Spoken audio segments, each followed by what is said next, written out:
Washington y Pekín están al borde de un grave enfrentamiento. Las tensiones entre Estados Unidos y China podrían desembocar en un grave enfrentamiento que acabará mal para Estados Unidos, declaró el ex embajador estadounidense en Moscú, 2012-2014, Michael Mfaul.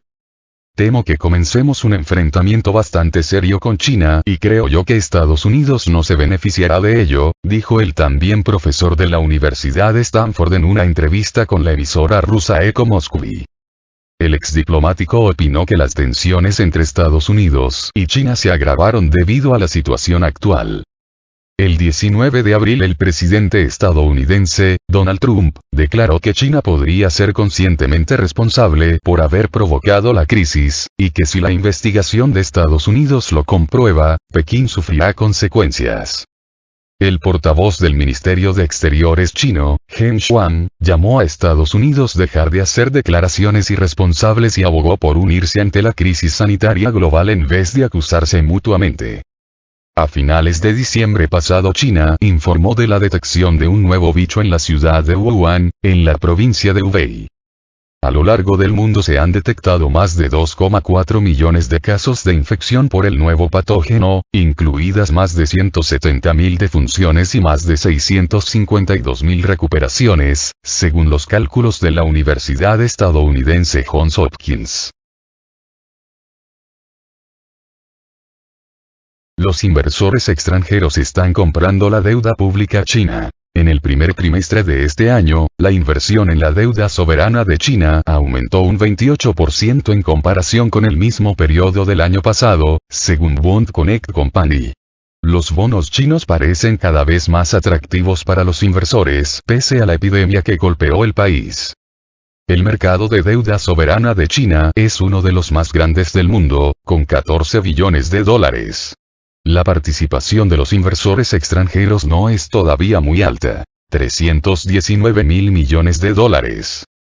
Sin embargo, comenzó a crecer rápidamente después del lanzamiento de Bond Connect, que permite a los inversores extranjeros invertir en los mercados de bonos de China continental a través de Hong Kong sin tener que abrir una cuenta comercial en China continental.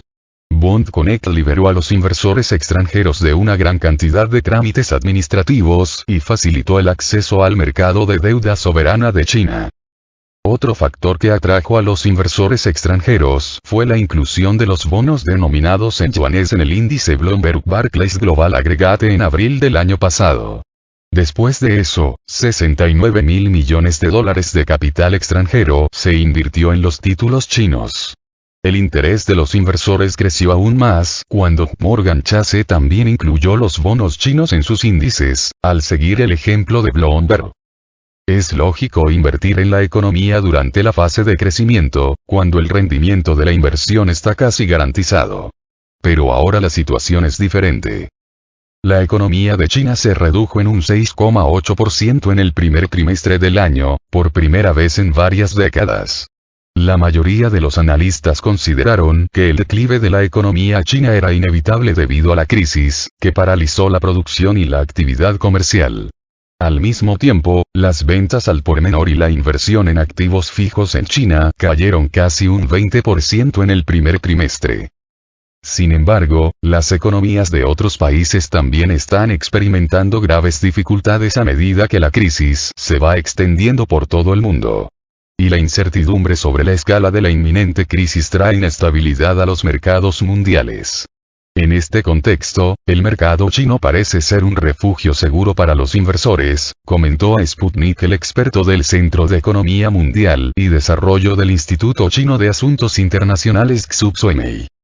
Según el analista, el interés de los inversores extranjeros en el mercado de la deuda china está creciendo por varias razones. En primer lugar, debido a la propagación de la crisis y a las fluctuaciones del mercado petrolero, la volatilidad de los mercados bursátiles mundiales ha aumentado y la gente ha tomado conciencia de los riesgos. En segundo lugar, debido a la política monetaria blanda de muchos países, la Reserva Federal y los bancos centrales de otros países han reducido drásticamente los tipos de interés. Así pues, la diferencia entre las tasas de los títulos de deuda estadounidenses y chinos está aumentando. El mercado chino ha demostrado ser atractivo para los inversores extranjeros porque, a pesar de la epidemia, los fundamentos económicos de China han permanecido inalterados y nada impide la recuperación y el crecimiento a largo plazo de China. China está aumentando la apertura de sus mercados financieros. Los inversores extranjeros son optimistas sobre las perspectivas de crecimiento en China. Esto es lo más importante, aseguró Zhu Zuomei. Para apoyar la economía, los países desarrollados han decidido reducir los tipos de interés. Así, los bonos del Tesoro de Estados Unidos a 10 años solo pueden ofrecer un poco más del 0,5% de rendimiento. Para los inversores, la elección de los bonos chinos con un rendimiento del 2,55% parece cada vez más atractiva. Dado que la cartera se centra principalmente en los bonos soberanos, la fiabilidad de esas inversiones es prácticamente incuestionable. Con indicadores de fiabilidad relativamente iguales, el capital irá allí donde se ofrezcan mayores rendimientos. Para China, la entrada de inversores extranjeros en la deuda pública puede ser ahora también muy conveniente. Las autoridades del país están utilizando activamente las medidas de estímulo fiscal. Por lo tanto, en marzo, los ingresos fiscales disminuyeron en un 26,1%. Para llenar el déficit de recursos, el Ministerio de Finanzas chino anunció su intención de colocar bonos adicionales para fines especiales por valor de 1 billón de yuanes, $140.000 millones. Los fondos deben utilizarse para proyectos de infraestructura para apoyar el empleo y restablecer el crecimiento económico. Trump ordena a Chevron que detenga la producción de petróleo en Venezuela. La administración Trump ordenó a la compañía Chevron que detenga la producción de petróleo en Venezuela, dando otro golpe a la relación de un siglo del gigante petrolero estadounidense con la nación de la OPEP devastada por la crisis. La directiva, que se emitió el martes por la noche, exige que Chevron cierre su operación en Venezuela antes del 1 de diciembre. Chevron, el último productor de petróleo estadounidense restante en Venezuela, había recibido previamente licencias del Departamento del Tesoro para mantener vivas las actividades de producción con la compañía petrolera nacional PDVSA, que fue sancionada por el presidente Donald Trump. La orden tendrá un impacto limitado en las finanzas de Chevron, pero representa un revés para una compañía que ha pasado décadas derramando recursos en Venezuela. Y solo acelerará el colapso histórico de la industria petrolera de Venezuela. A pesar de tener más reservas de petróleo que cualquier otra nación en el planeta, la producción de Venezuela ha explotado debido a la mala gestión de los cortes de energía, una crisis humanitaria y las duras sanciones impuestas por Estados Unidos.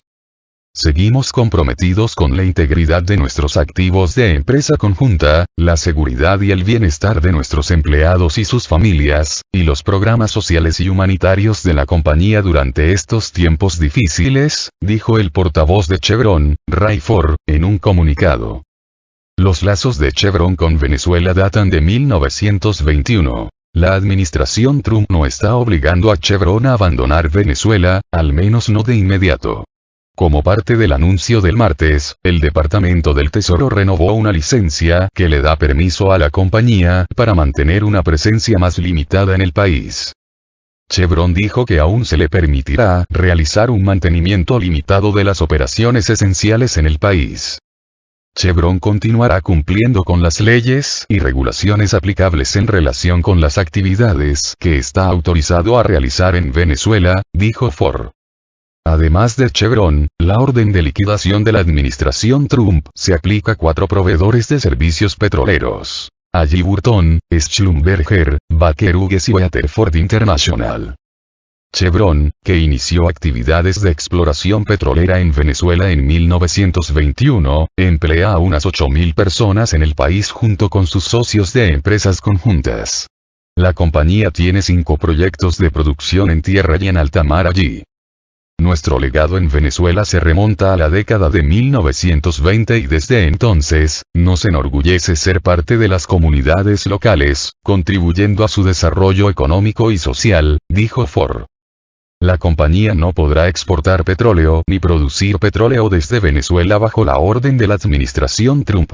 Chevron produjo solo unos 35.000 barriles de petróleo en Venezuela por día en 2019, menos del 2% de la producción total de petróleo de Chevron, de 1,9 millones de barriles diarios.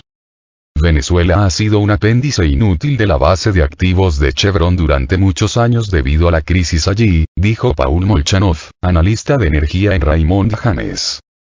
Chevron y otras compañías petroleras han reducido recientemente sus gastos y producción en todo el mundo para combatir la caída histórica de los precios. La demanda de petróleo se ha evaporado durante la crisis, causando un exceso de suministro épico que hizo que los precios del petróleo en Estados Unidos fueran negativos esta semana por primera vez en su historia. Chevron y los 4 proveedores de servicios petroleros probablemente solicitarán una renovación de licencia después del 1 de diciembre que les permita mantener su presencia limitada en Venezuela. Las empresas estadounidenses han huido de Venezuela durante años. ExxonMobil y ConocoPhillips abandonaron Venezuela hace más de una década, después de que el presidente Hugo Chávez nacionalizara los campos petroleros administrados por extranjeros. Pepsi canceló su negocio en Venezuela en 2015 y sufrió una pérdida de $1.400 millones. Mondelez, Bridgestone, Colgate y Kimberly-Clark también cerraron sus operaciones en Venezuela.